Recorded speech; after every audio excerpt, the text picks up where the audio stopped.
Hello, my friend, and welcome back to Echo.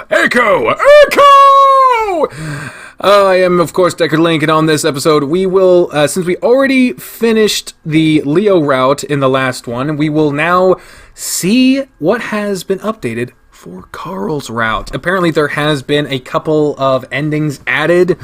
I don't know how you get individual endings. I don't know what the difference is. I don't know how it all works. But that's what we're gonna fucking find out. And of course, as soon as I start fucking recording, the goddamn mower outside starts up again. Thank you for waiting the entire fucking time of the break until now. The fucking piece of shit. When we last left off on this, we came out of the endless room of the fucking the weird shit, and we came out and there was a fucking dead body. So, let's see where that leads us. Fade away into the night. We will see the light.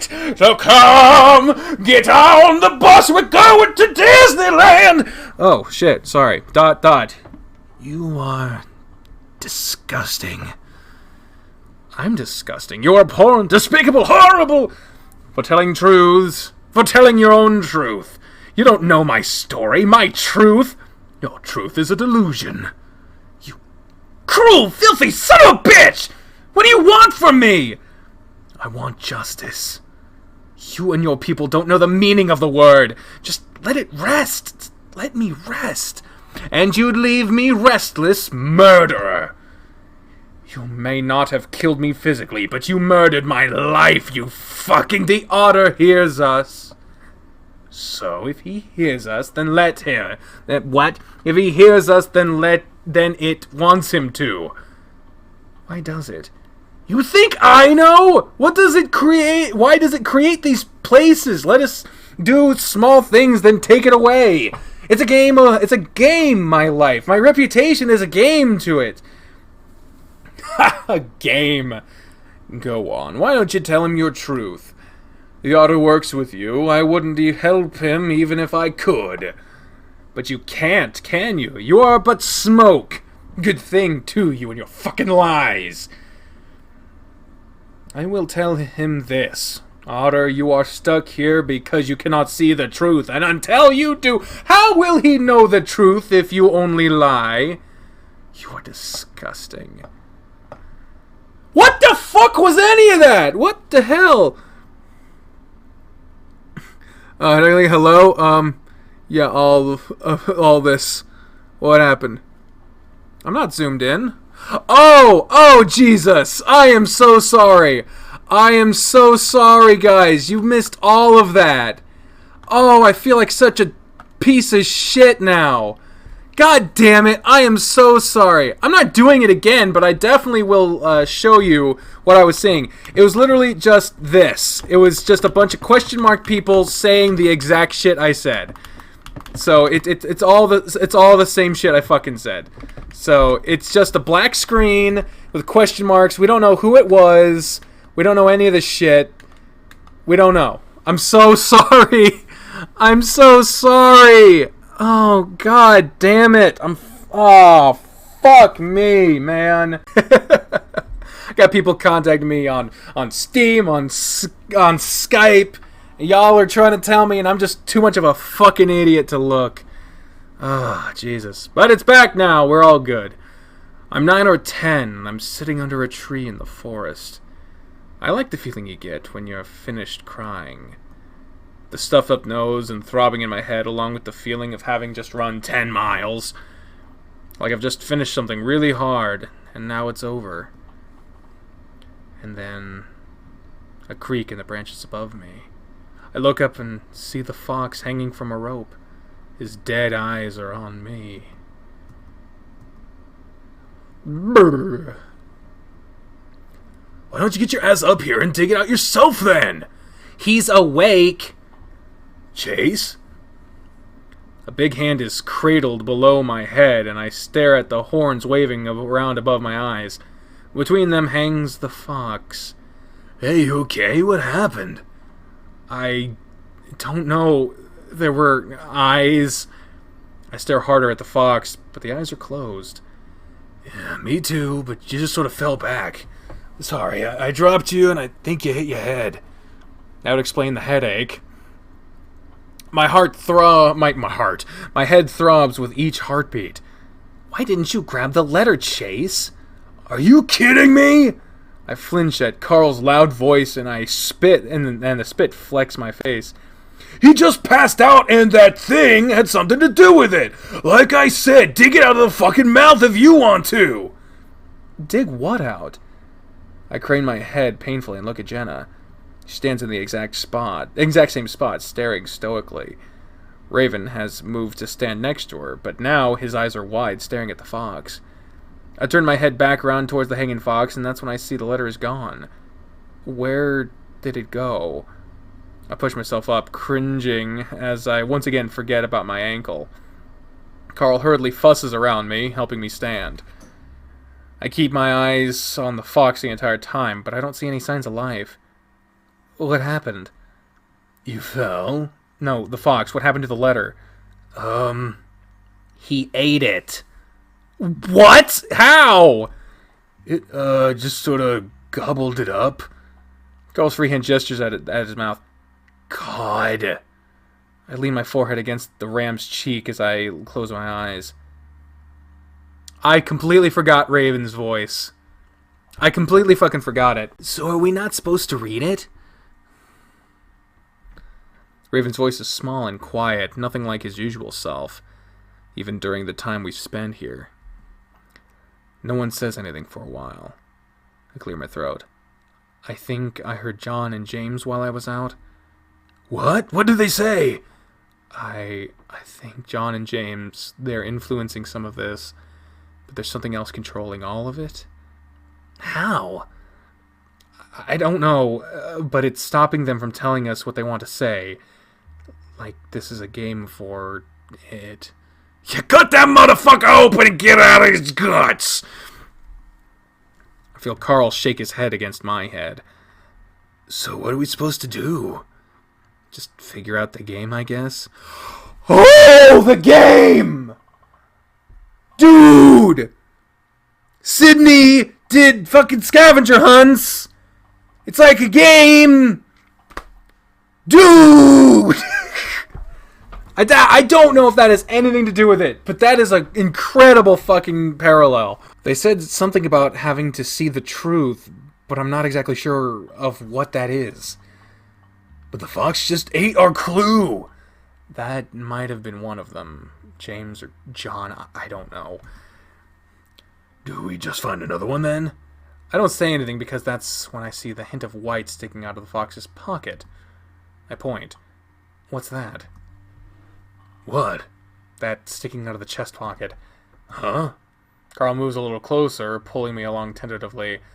Raven calls anxiously from behind us. What are you guys doing? Carl's voice gets tighter, more nervous as he reaches out with a shaky hand.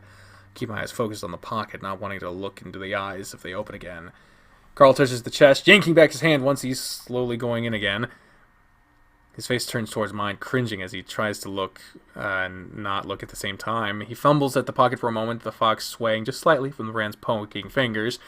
Finally, after what seems like several eternities, Carl manages to get a grip on the note. Once he does, he yanks his hand back, almost hitting the fox's muzzle as he slides the letter free from the pocket. Okay, let's go. Carl gently but quickly guides me down the stairs. Jenna eyes what's in Carl's hand suspiciously. What's that? Another letter or something. Where did you get that? The fox ate it earlier. I saw it sticking out of the pocket. I guess there was another one. Jenna goes quiet and her expression darkens. I'm about to ask what's wrong, but Carl already unfolded the paper, swinging the hand, holding it to try to make it unfold. I help him out with my free hand and hold the letter between us. I notice that the bottom of the paper has a rough tear, like somebody has torn it in half. Oh, God. Jenna and Raven move in closer opposite us. Please, let this be the one that gets us back. Didn't look like a letter. In fact, it looks like a newspaper clipping. Well, a photocopied one, anyway. Carl, I think this came from your mom's collection of artifacts. I remember some pages were ripped out of the scrapbooks. Really? Yeah, I thought it was you taking them. Nope. I wonder how long ago this nightmare actually started. It seems that it had been setting itself up days before we fell into this place. Well, I guess I'll give it a read. Hopefully this is the one. I'll start with the big, bold title. Echo Researcher uncovers town's serial killer past.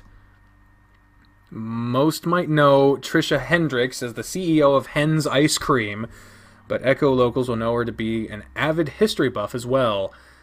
I just love how it connects all of us. How it shows that everything has happened for a reason. But even she didn't realize what her research would uncover. According to Hendricks, the town's founder, James, had an affair with another man, and both may have been hiding a dark secret. You never know what you'll find out, but to think that James had a homosexual relationship and with an alleged serial killer, what? Well, it's really something. According to Hendricks' research, James may have been in a romantic relationship with a native fox by the name of John B. Gay. John B. Gay. Ha ha ha! Town records indicate that B. Gay was accused of committing multiple child murders. Why? Hendricks says that the way to fuck child murder. Sydney was killed. It's very heavily hinted that Chase did it. TJ saw us do it, but doesn't admit it. And fuck. Hendricks says the crimes were... No. Oh, no.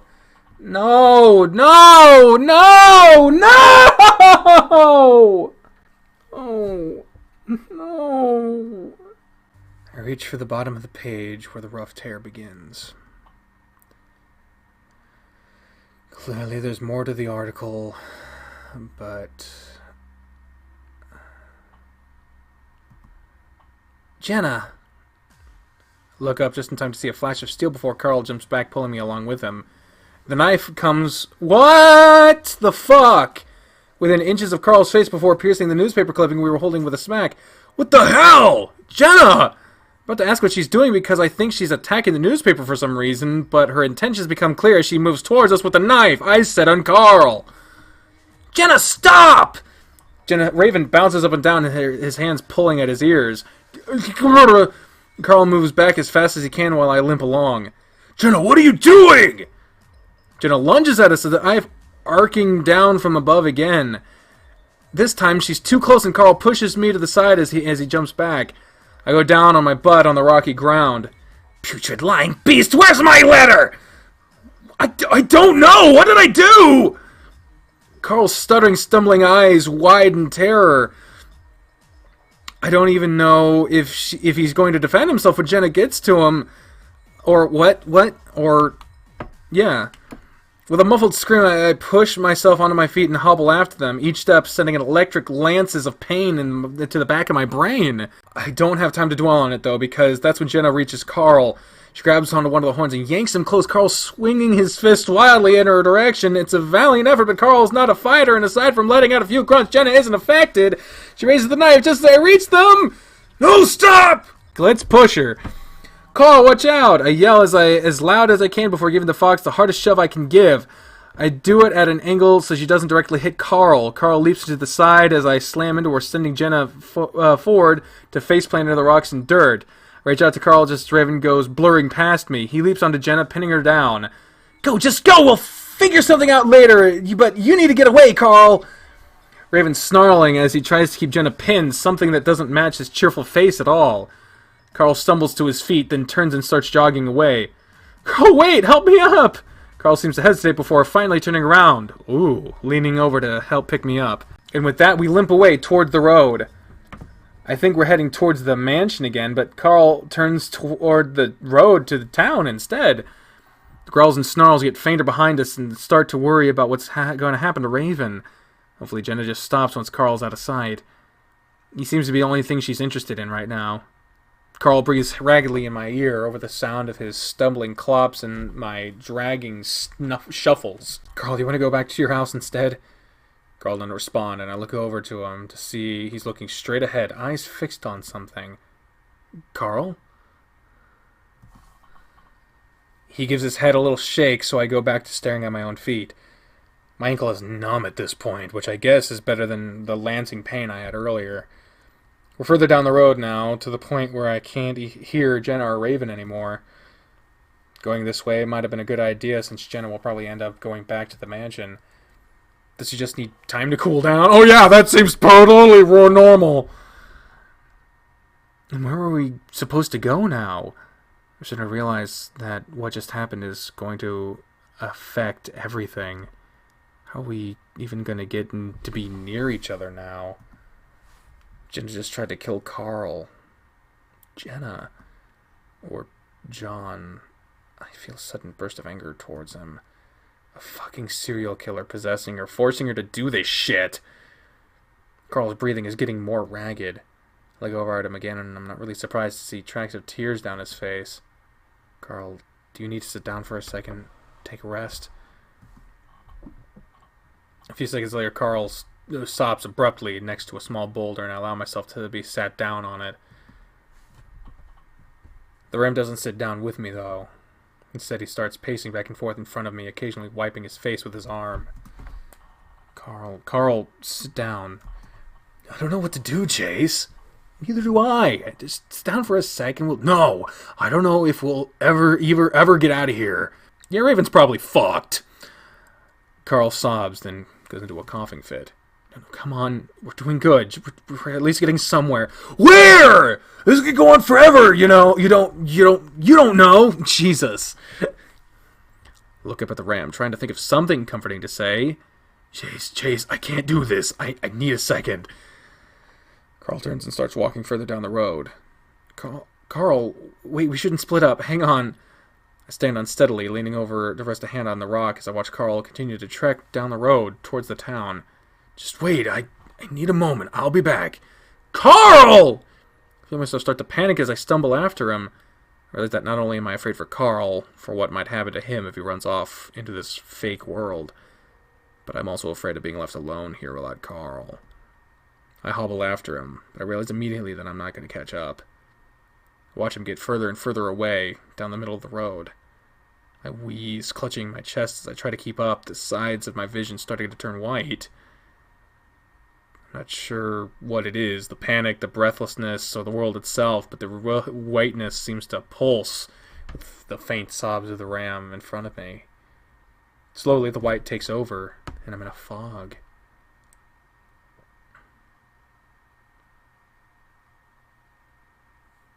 Whoa, this is a new picture.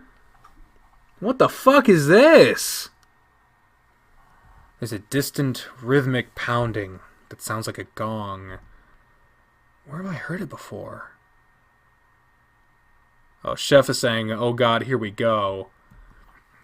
I feel a twinge of worry in my chest that I'm going to be late for my next class. What? Class? Yeah, school. That's the clock tower that chimes every hour. Freezing cold leaks through my fur and stings at my nose. I bring my hands up to rub my shoulders, shivering. The ground is covered in snow, even though it never snows here. At least not this much. We had a flurry once a few years ago, and even that was a surprise. But here it is, piled up on the ground. My mind is still catching up to me, feeling as if I've woken up in a dream. Fuck, what happened? Carl. I was chasing after Carl on the road. It all comes back to me slowly. I was going after Carl after Jenna tried to... I hear clopping up ahead of me. My head snaps up, looking into the fog, unable to see clearly through it. Hello? Carl? My voice echoes into the emptiness of the university. Pueblo University. Feels like I haven't been here in months, rather than just a week. I rub my shoulders again before padding up slowly to one of the buildings. The pain on my ankle is now a dull, throbbing feeling, almost like it's dead. That doesn't seem like a good thing. At least I can walk. It's just that I have to limp. feeling like I'm walking with a giant log instead of a leg. I focus on the building in front of me. I don't remember this one. In fact, I don't really remember any of them. The buildings are in different shapes, just built with the same materials and colors of the buildings at the university. I reach out, grasping at the handle. It's unlocked. It's locked. I stare at the door for a while, unsure of what to do. More distant clopping on the sidewalk gets my attention, and I start moving in that direction again. Carl? I call out more softly now because I'm starting to feel afraid of where I am. While I can't see anyone, the fur on my neck is prickling like I'm somehow extremely vulnerable. I guess the only thing I know for sure about this ordeal is that nothing is as it seems.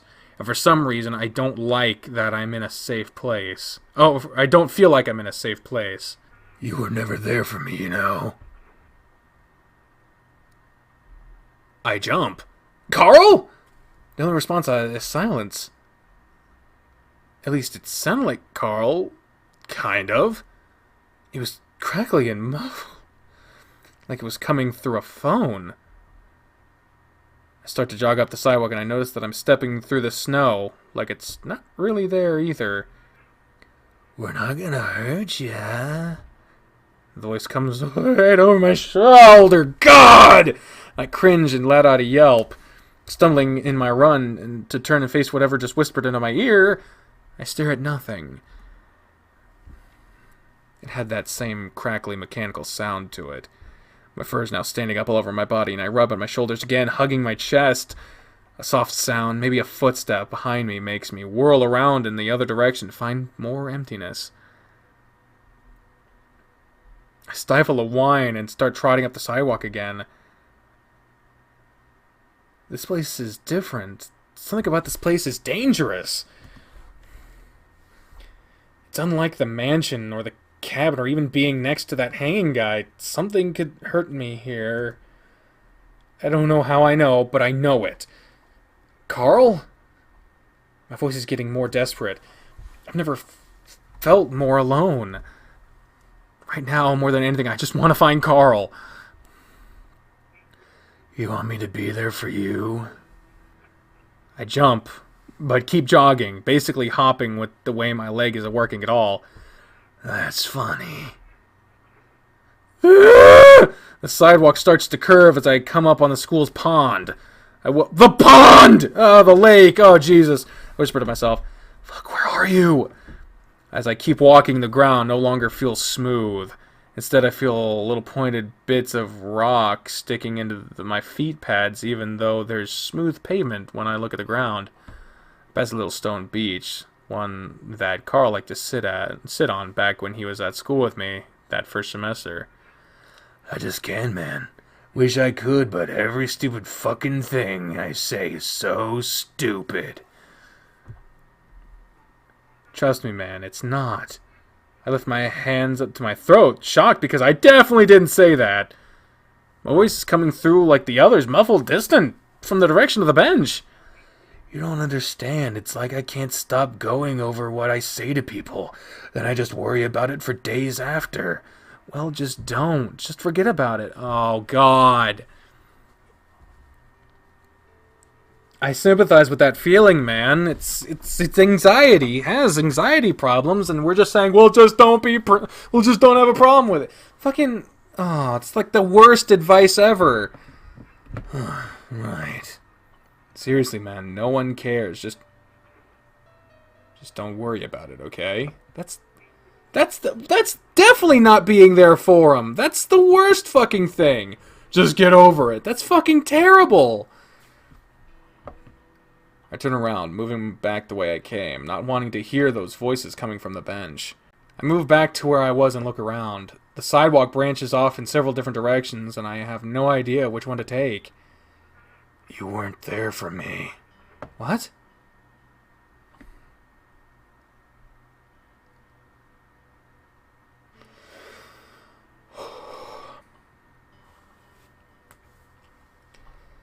I stand there for a moment, feeling the panic starting to rise. What's the matter, cunt face? We're not gonna hate you. That's not Carl. That's not me. hearing things. I close my eyes, hugging my chest again, stilling my breathing. Softer clopping sounds come from my left. I open my eyes and immediately move in that direction. Hey, we're just playing. I grit my teeth and mumble to myself. I was a kid. What was I supposed to do? When he was attacked, he was getting his horns yanked back. Remember that flashback? And we just watched from the building, from behind the building. He saw us hiding there, and we couldn't. There's no response as I keep moving. A loud pop makes me jump and cover my head. What the hell was that? Was that a gunshot? I crouch on the sidewalk, looking left and right, but not seeing anyone. Was someone shooting at me? It seemed kind of far away. Whatever it was, just sitting here probably isn't going to help me, so I start moving again, a little faster, half bent over. To my left, I see the football stadium, rising up into the fog. I'd gone there for a few games, and a dance that they'd held on the field for homecoming. Dude, I'm not feeling very good. Want to go back and play something? Come on, I told you not to be like this. Shit! Oh, God! I feel so terrible! Even though these are conversations I don't remember having any part of, but I know the feeling of desperately trying to reach out, having anxiety. I know this feeling. And just being told, oh, just don't be like that, or just get over it. I know this feeling of feeling like no one's there for you, but oh, I'm just trying to be, but you make it bad. And I know this feeling, and I know how bad he feels. Can't really help it, man. Just tough it out another hour. Damn it! Oh, man, I'm gonna head back. Alright, then. Alright, later. I keep going, whispering to myself to Carl. Is that you, Carl? Can you actually hear me? No response. I keep going, listening for clops. When I hear them, I follow. After what seems like about 10 minutes, I come up to a smaller building, one that the path leads directly into. I slow my pace as I come up to it, staring at the door. I listen for a long while, but there aren't any more clops. I reach out and rest my hand on the handle, then give it a slight pull, expecting it to be locked, but it inches open smoothly. Staring for a while longer, I finally pull the door open and find our old dorm room. Like most things in this nightmare, it isn't exactly the same. Actually, it's probably about 3 times longer. Like it's the interior to a stretch limo or something. At the very end of it, I see Carl splayed out on one of the beds. It doesn't have a mattress in it, so he's just laying on a flat board. Slowly, I hobble over to him. He's staring up at the ceiling, and I'm kind of surprised to see a slight smile on his face. Hey, Carl? Carl looks over at me, surprised. Whoa. Hey, dude, what's up? What's up? He laughs over the last few words. I stare at him. What? Are you okay? Actually, yeah, I kind of am. Are you sure? I move over to the opposite bed, my old bed. Yeah, for the first time all week, actually. Push myself up onto the bed, which is off the ground a good 3 feet than at the university. My feet dangle over the edge. Is your ankle okay? I told you to wait. It just needed a minute. I frown. Seriously? You just left me there in a place with smoke monsters? Carl grimaces. Yeah, sorry about that. Oh God, we're making him feel bad again. What happened? I slide around on the bed to face the ram, noticing that while they're tall, they're a lot shorter in length. Short enough that Carl's hooves stick over the edge. Well, Jenna tried to kill me. I rub my shoulder, looking away. Yeah, but you know she's not in her right mind right now. We were just talking about how maybe John... Oh, it's definitely John. James tried to do the same thing to me. Yeah? I was going to ask what it was like. Carl pokes at the wall above his head, taping it with his finger.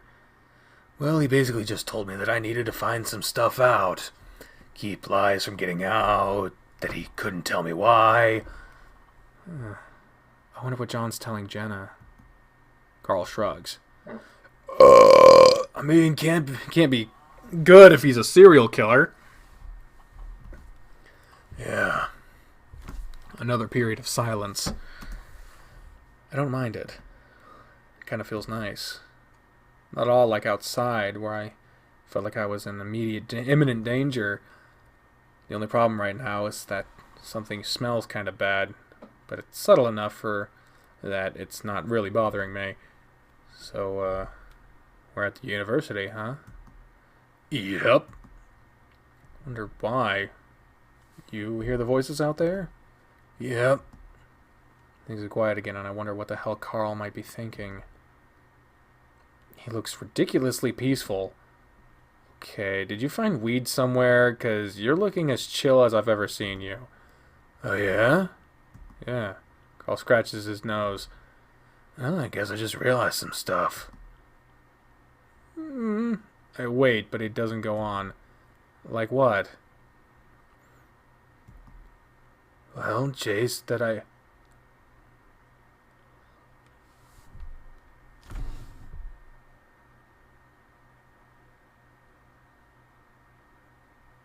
don't need you. I frown. What? Carl laughs. No offense, man, but I realize that I rely on people too much, you know? I still don't really know. Did something happen? I guess I always sort of held it against you, with what happened with Clint back in the day. Oh, the fight? Yeah, and also some things at college, but then I realized that it isn't that isn't fair. He pauses, but I don't say anything. I realize that I'm really responsible for myself in the end, that I need to help myself. That's good. Can't help but wonder if now is the best time for this epiphany Carl is having, but it explains the setting we're in right now. Did he do this with his own mind? Is everything we've been through the result of our own imaginations? Carl sits up suddenly, rubbing the bed. And then I'm sick of feeling like I have to do something important. That I need to be something important. He turns on his butt to face me and spreads out his hands. Because I'm not. I'm not important at all. I'm a rich-ass, spoiled little shit, and that's about it. Come on, Carl. Oh no, it's a good thing. I'm happy because I realized I'm okay with that. No. Carl smirks at me. I want to go to college. But I want to get an art degree.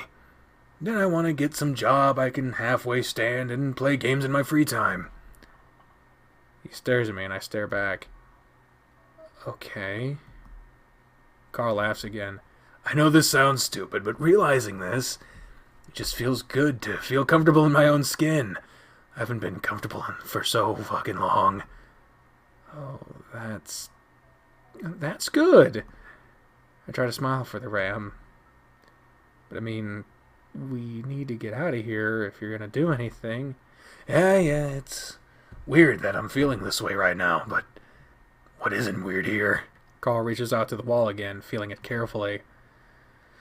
Anyway, when I said I didn't need you, it sounded fucked up. And I still love you, man. Yeah, I love you too. But I needed to say it out loud, I guess. I don't need anyone to make me feel okay. I just need to be okay with myself. And I guess I am. I give Carl a weak smile, not sure of what else to say. Sounds cliche, huh? But it's true. I mean, I'm just happy that you're okay. You ran away so suddenly. I had another panic attack. Almost as bad as the one I had here.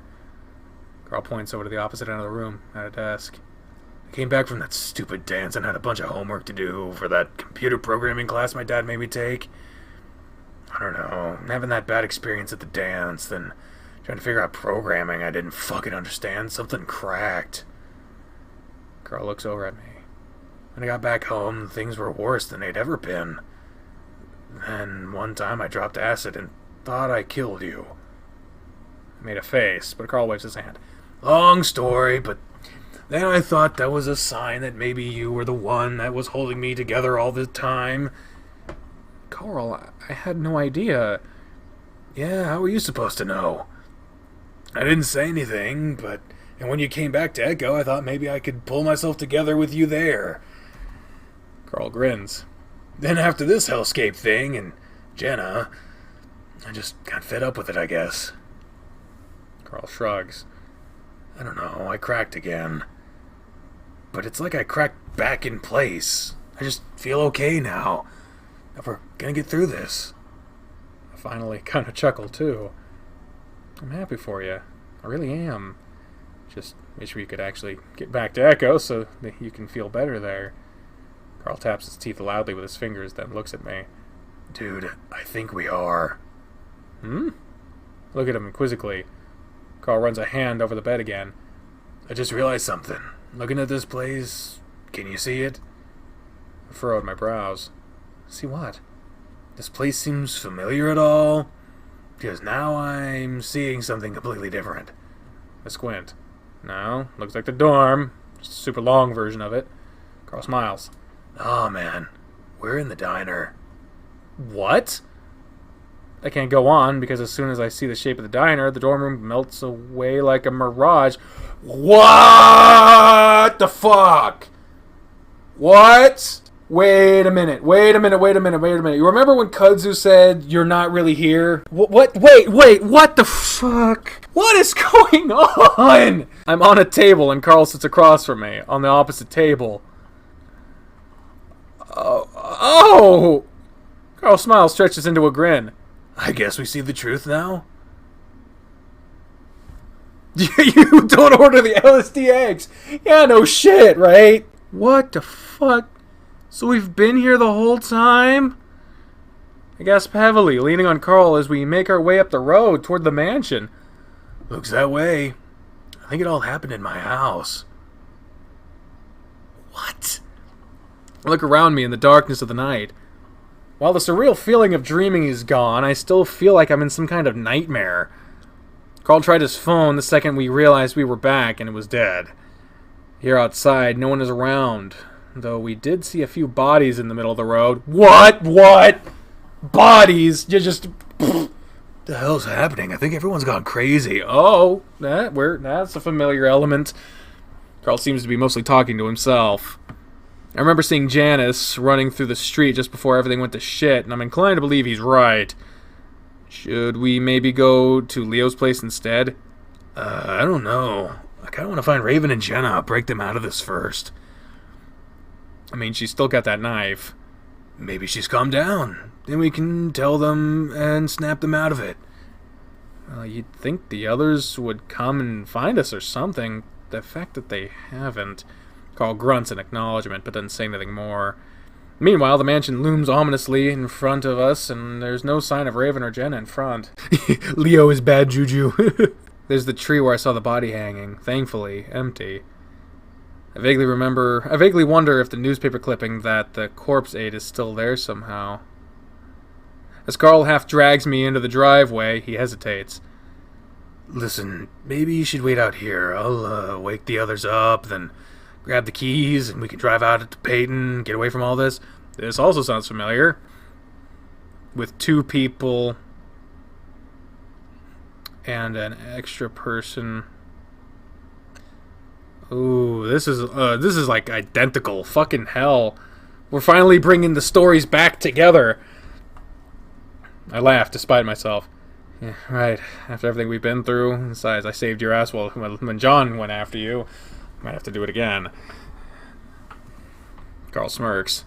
Yeah, alright, but if he comes at us, I want you to get the hell out of here. Get into your car and get into Peyton. In hindsight, maybe we should have gotten my car from the motel and left that way instead. Carl shrugs. I would have come here anyway. I'm more worried about Raven right now. Oh! We're on the steps now, and Carl listens intently, his long ears poking up. It's dead silent. My heart rate starts to pick up as Carl reaches for the door, imagining Jenna and John running out of the darkness, knife in hand. Very slowly, Carl twists the knob and pushes open the door. Thanks to the well-oiled hinges, it hardly makes a sound as it slowly swings open. We're met with darkness, aside from a few LEDs from the TV set. Carl leans close to my ear. At least the power's still on. I'm gonna try the landline first. He said he was whispering, so... I nod as Carl and I step over the foundation and into the house. I'm happy to see that Carl's kitchen looks just like Carl's kitchen. Despite the terrifying atmosphere, there's a relief that comes from knowing that we've broken free of the nightmare, whatever that was. Just in a distant soft pop echoes from the town. We both looked back at it for a moment, and I remember the sound I heard while running through Pueblo. Had someone shot at me? I don't have long to dwell on that as Carl tugs me into the kitchen, purposely leaving the door open behind us. He's probably more worried about what might be in the house rather than what's far away in the town. The ram reaches for the light switch, then thinks better of it. He leaves me to lean against the counter before moving to the phone. I look around, noticing that the table is set with a few plates with what looks like squares of drywall on them. What? In fact, the whole table is covered in dust that probably came from the crawl space. I frown at that before noticing a clear cup of the counter full of some sort of yellow liquid. At the same time, I see a piece of paper laying next to me, standing out on the spotless counter. I reach out, pressing a hand over it and feeling the smooth piece of paper, its size and shape familiar. I pick it up, looking around for a light source before seeing the fridge and hobbling over to it. Line's dead. What are you doing, dude? I open the fridge, letting the dim yellow light spill out. I hold up the paper, which seems to be a copy of a newspaper clipping. This is the photocopy from the cabin. I whisper loudly. Meseta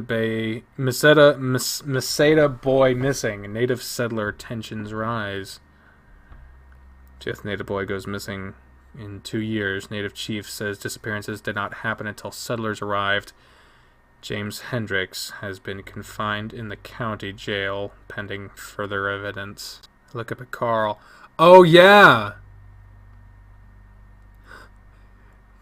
Raven made grilled cheese. I guess we were eating the house. That's weird. That's really weird.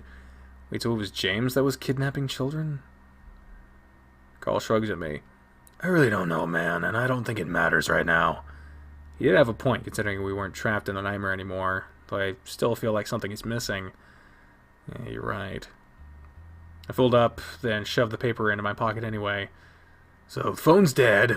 I think we should just grab the keys and... Carl's ear perks up. I'd do the same with mine if I could. Hear that? No? Carl moves to the stairs. Stay here, I'll be right back. I shout, whisper. What? I'll be right back. I think I hear Raven. I bite my lip. This new boost of confidence that Carl's gotten is great and all, but his hero's complex is about to get him killed. I follow the ram to the top of the stairs, watching him about to start downstairs before jabbing him in the back with my knuckles. I look back into the almost as dark kitchen before making up my mind and hopping down the stairs after the ram. He jumps. Holy shit, you scared the hell out of me! Carl also whispers. Well, fuck you for thinking of leaving me up there. I told you, outside we're sticking together. Okay. Just hold on to my shirt or something. Okay. With that, Carl starts making his way down the stairs with me limping behind. Slowly but surely, I start to hear something too. It's muffled and quiet. It sounds very much like a voice. The voice is calm and reasonable, and I'm pretty sure that it's Raven's. Carl stops next to a door on our left where the voice seems to be coming from. Maybe I should open it if Jen is in there. It's not like she's going after me, right? Carl seems to hesitate in the darkness. I don't know, man. Don't worry, you'll be right next to me, right? There's a moment of silence again before Carl shifts next to me, to the side of the door. Alright, but get behind me if she comes after you. I nod as well, even if he can't see me. I take a breath, steeling myself for what may be behind this door. Slowly I push it open. It's also dark in this room. The weight room, I realize. Talking stops immediately before it turns into a whine. Oh my god, the door opened by itself! This is insane! Feel for the light switch next to the door and flip it on. There sits Raven, tied up to a weight machine.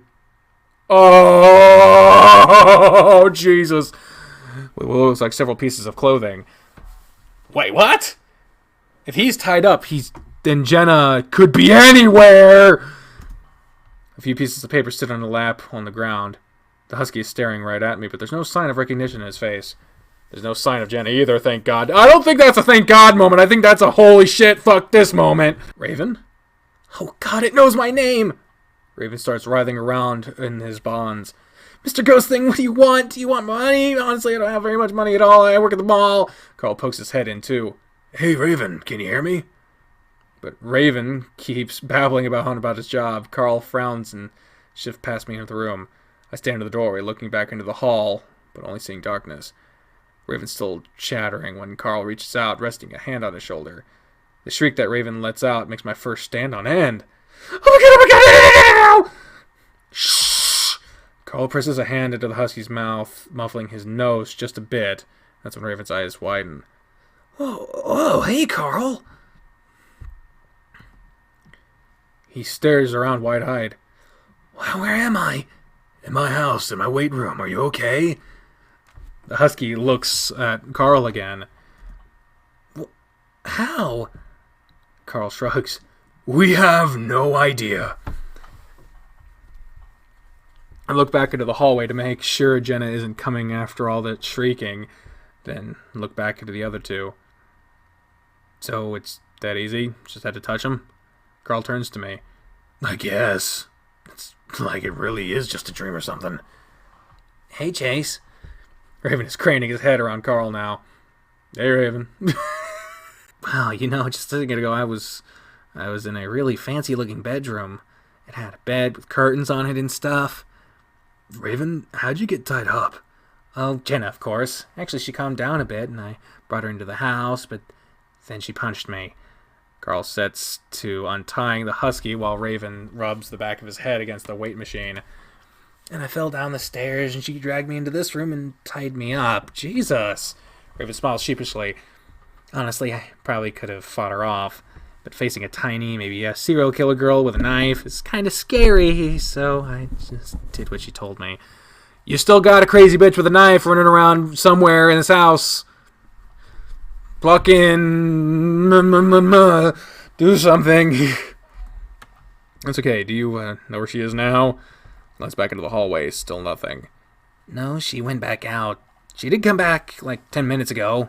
And shoved these papers into my face.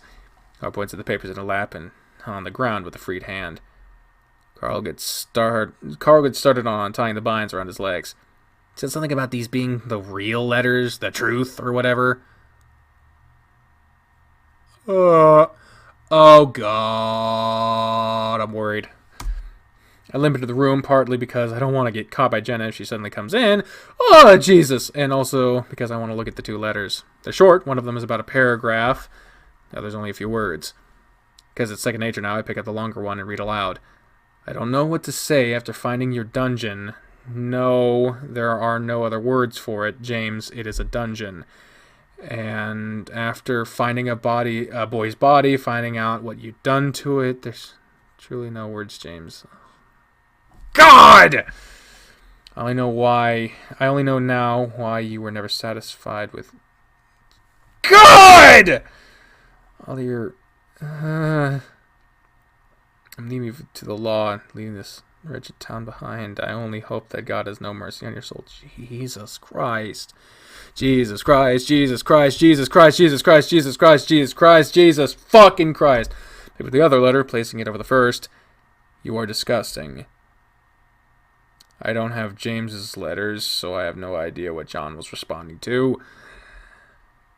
I also don't know who to believe anymore. Oh God, that might be true. I will call your attention to the comment at the bottom when Chase noticed something in the crawl space long like an ear. It could have been Jenna. Holy God, holy God, holy God, holy God, holy God, holy God, holy God, holy God, this game freaks me the fuck out. This game freaks me the fuck out. Holy shit, holy shit, holy shit. John or James or even the thing that we're talking about that could alter the notes left around in the dreamscape. There's no way I can even begin to piece together who was manipulating what. But maybe because I'm in the real world now, supposedly,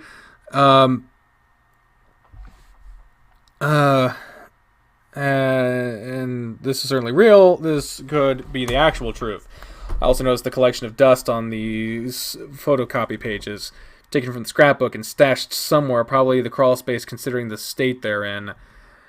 Is Jen in the crawl space right now searching for the letters? Oh, probably. Oh, Jesus. Raven finally pulls his feet out of the ropes, rubbing his arms. He nods at me. Said she wrote that one in jail after James had written to him. I gotta say, since the whole knife thing seems like she doesn't know who she is. I fold up the letters, putting them in my pocket with the news article. A game theory! I mean, she keeps going on about James and the letters. Did she say anything else about the letters? Raven frowns, looking at the ceiling. She said something about not being able to finish the game because one of them burned and the other got eaten. Eaten? Eaten? Burned and... What? What the fuck? Put a hand on my pocket. Well, I found the one that burned. Oh, the letters. Okay, fuck. I thought she meant like people. I don't think it burned. We just saw it burn. I think to the tree outside in front of the house, but Carl shakes his head. Doesn't really matter. No. Now we are free of this shit. Let's find the keys and get the hell out. Carl starts on the last restraints around Raven's ankles. I get up and limp to the doorway again, looking out towards the crawl space. In that moment, I hear a whisper of movement down the hall. I limp out a bit more, watching as two tall figures slowly materialize out of the darkness. Holy shit. Wait. For a moment, I see a young male fox in overalls in front of me. What the fuck?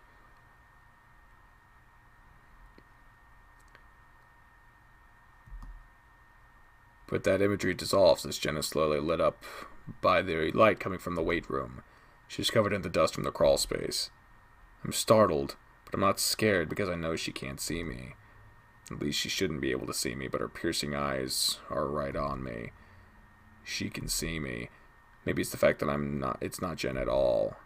Maybe it's because she's completely possessed and it's John looking through her eyes. Whatever it is, she can see me. That's clear because she's immediately raises the knife, bears teeth at me!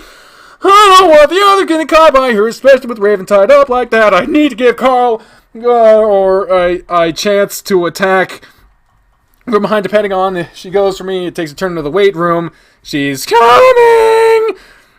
I back out into the hall and away from Jenna, hoping she gives us an advantage, but she's coming so fast! Otter, you're in on it with James, huh? Her voice rough and deep, unlike anything I'd heard from Jenna before. I realize then that there's no waking Jenna up from this. It's not Jen anymore, it's John. Sure as hell isn't waking up. John lunges and I turn and run. The fox doesn't even glance into the weight room as he comes for me. I limp and leap through the darkness, left hand stretched out, desperately feeling for the end of the wall to signify the stairs. I hear the fox breathing behind me, bumping into the walls. Finally, my hand falls through nothing, and I turn sharply to run up the stairs. As I stumble upwards, I start to wonder what the hell I'm going to do. While I could try and go for the bathroom, lock the door, that doesn't exactly help out Carl. I can't stop thinking about the newspaper clipping that John's hanging corpse ate. If I could get that, all the pieces for that it wants us to get, then maybe I can end whatever this is. My thoughts are interrupted as something cold goes down my back, followed by an even colder pain. Just to the right of my spine. Jesus! Well, I guess we get stabbed either way. God damn it. I gasp as if I've fallen into the water, but continue upward. I can hear Carl shouting, too, at the base of the stairs. There's too much distance between me and him for the ram to be of any help. As I reach to the top of the stairs, there's a loud thwack sound to my left of my head, just as I stumble into the kitchen. A quick glance over my shoulder, and I see John yanking the knife from the wall. So did we get stabbed? What?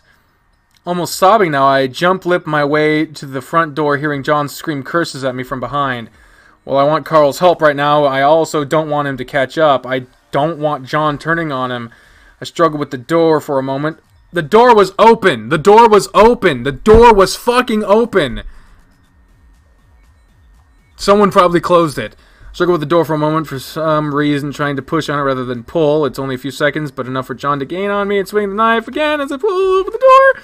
Screaming dog, hearing the metal cling against the door hinge. Jesus, Jesus, titty fucking Christ. I lunge forward out the door and into the cool of the early morning. The sky's a soft blue as dawn breaks. I limp as fast as I can down the steps, down the driveway, toward the slope, just past the road, but John catches me again and as I'm on the road. So the possession can leave the house. I was kind of thinking maybe if we left the house it would stop, but I guess not. This time he grabs my shirt, holding on to me.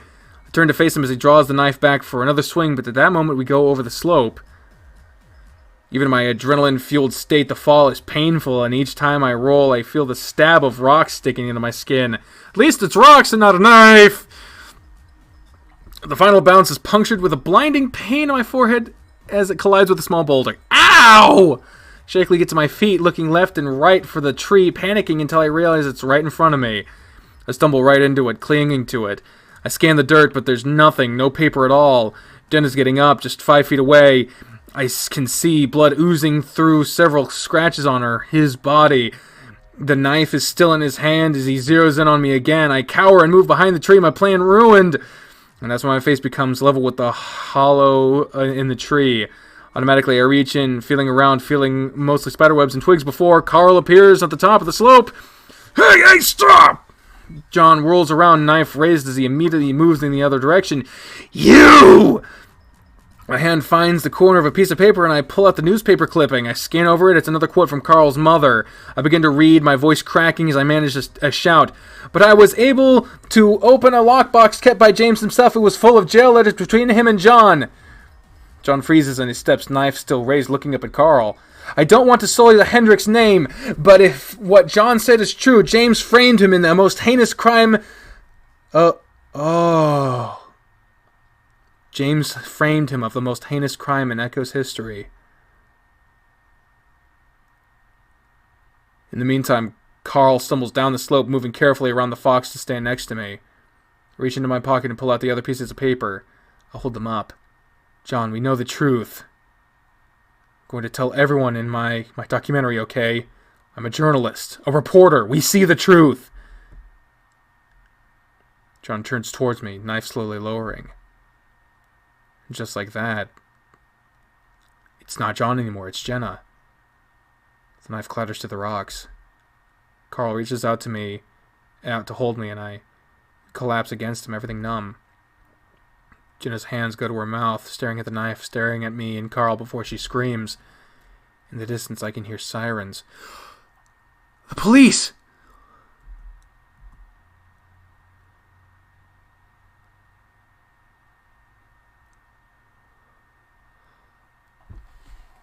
Is history subjective in nature? The story of James and John sure seems to be. All we have are a few written letters from these we must try to draw some sort of conclusion. Oh!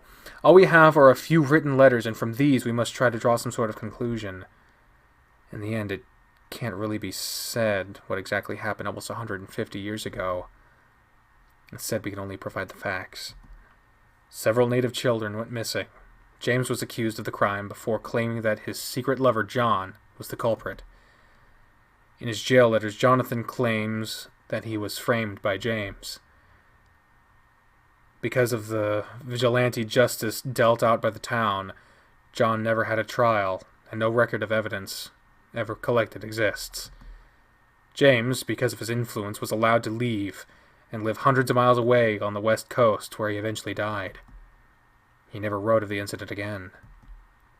Many believe that, as journalists, we're supposed to be unbiased and only state facts. Not exactly true, as long as it's clear that we're stating an opinion. So I'd like to do that now.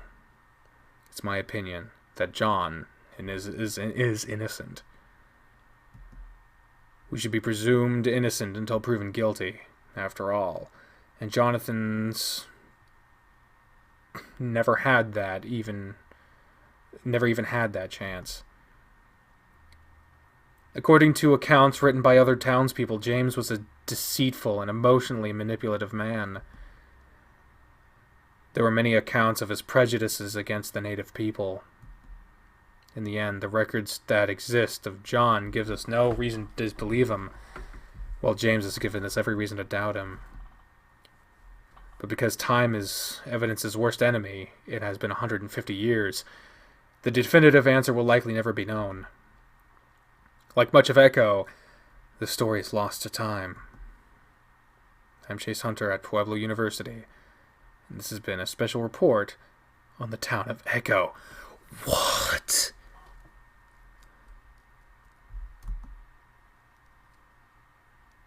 I look back over the report again, eyes stinging from staring at the monitor for too long. I'm a terrible writer, and the words of the script seem so clumsy. I shrug and decide I'll have time tomorrow to polish it up a bit. It's weird, writing the last word to a script I started almost 1.5 years ago. It's changed a lot since then, moving from a focus on hysteria to an old mansion mystery. My mind wanders back to that spring break in Echo. I still shake my head when I think about it, how it completely shattered my view on reality, my view on life. Of course, I couldn't come back to school right afterwards. I hadn't finished my project after all. Actually, I needed therapy. We all did. Except Carl. He seemed to have come out of it better than he'd been going into it, somehow. Everyone handles trauma differently, Jenna would say. In fact, she has a lot of things to say about what happened. While she didn't come out of it quite as unscathed as Carl, she's still tougher than me, and actually went right back to school that summer. Now she's at Weston, and a lot of her research is focused on foliado, or shared psychosis. Because of how everything went down, the things that we felt and saw, Jenna's convinced that that's what took place. She brought up the way we primed each other to hear and see things. The way things we saw didn't seem to have any rhyme or reason for what they were. While I do believe a lot of what we saw came from ourselves, I'm not fully convinced that explains all of it. Mainly because the rest of the townspeople went through their own nightmare that night. I still can't believe that the things that Leo and TJ went through. Still, I like how they're just not fucking saying it so that we have to go back and play the other routes. Still, I'm glad she can find a way to explain it to herself. She told me over the phone just last week that she hasn't forgiven herself. That she should have been stronger than that. I've told her over and over that isn't her fault, but I guess after coming to with a knife in her hand and her friend stabbed, it left an impression. I rest my hand over the thick scar through my shirt that runs all the way down my back and wiggly ankle that causes me a permanent limp. Still, this whole incident had actually brought us closer. At least for Jenna, Carl, and I. Hell, even Raven. It's still painful to think about how Flynn, Leo, and TJ, poor TJ, aren't really talking anymore. Guess it's the fact that we went through completely different things during the incident. Of course, we told the police that it was someone else that stabbed me while the town descended into madness. Echo, a name now famous worldwide after the mass hysteria incident that truly brought a dying town to its ultimate end. At least in terms of it being a failed town. While no one really lives there now, it's certainly become a tourist attraction. Countless news reports, TV shows, and paranormal investigators descended on the area, especially once the news story changed from spree killings leave 9 dead to whole town went nuts. Wait, 9 people died? Well, I know, we know Janice died. Probably Brian and Duke. I wonder who the fucking 9 people were. God damn. Luckily, not a lot of focus fell on us, since we weren't exactly living in Echo anymore. We just got into the ambulances and left. Carl, on the other hand, along with the rest of his family, are still harassed by the media. Carl's mom, Trish, is a pro at handling the media, though. I still wonder about what exactly it was that stopped her from publishing all her findings. I'll have to ask her sometime, considering I'm practically family due to how much I visit with Carl. In the end, the relationship that I had with Carl in the dreamscape didn't exactly survive in the real world.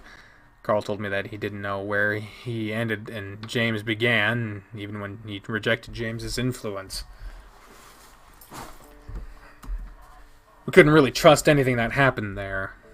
But still, he's my best friend. I plan to spend that summer over at his house when I start my next project on Echo. I realized that there are a lot more stories to cover over there, and I plan to uncover them. It's almost healing, going back now without any fear.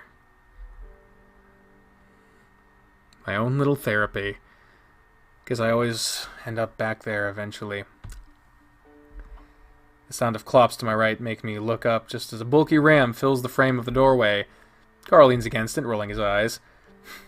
Dude, you told me you were gonna work on that tomorrow. I smile and rest my chin on my palm.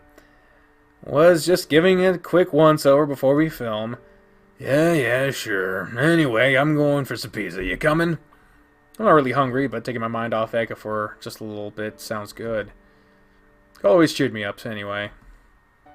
I nod over at the corner of our dorm room where Carl's paper-mache sculpture of a tortured-looking bird sits. Don't you have to finish that thing by tomorrow? Carl shrugs.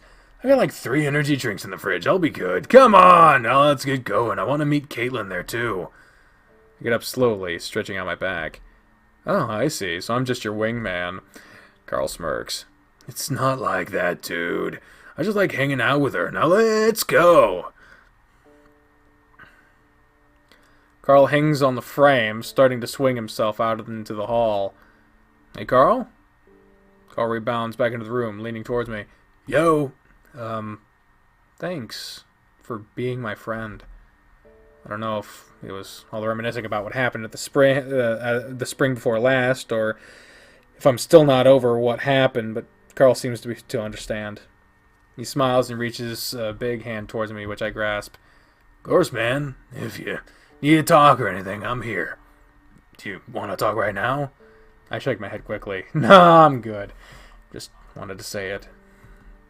Carl smiles. Well, thanks for saying it. Now let's go! Carl again swings on the frame out into the hall. Some loud clapping before I hear him shouting at someone and giving them what sounds like a high five. I smile to myself as I look at the document on the screen one last time, before closing the laptop and following Carl out into the hallway.